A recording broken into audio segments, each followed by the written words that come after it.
Makadi mhuri yeZimbabwe. Tinokukwasai mose pachivhitivhiti chenyu Zim HD News. Tichiti Mnangagwa vari kuvhunduka, ende vaMnangagwa vakavhunduka nezuro nekulotywa kwakaitwa pati kubhevhedhiya kunew ofisi yava Nelson Chamisa. Izvo zvakavhundutsa makurukota mazhinji eZANU-PF.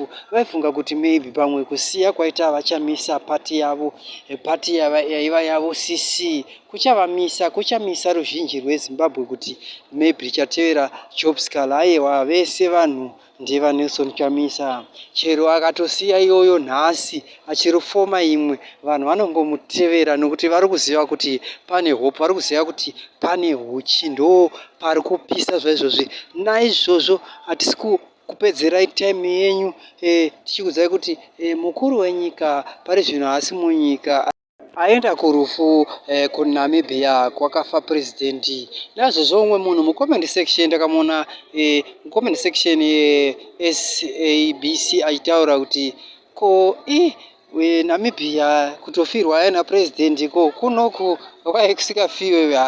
Idzodzo nyaya idzodzo musanamatire vanhu zvinhu zvakaipa, asi namatirai change. Kunamatira change iri kuuya muZimbabwe. Tinokutendai nekuteerera kwamunoita kuva nenguva.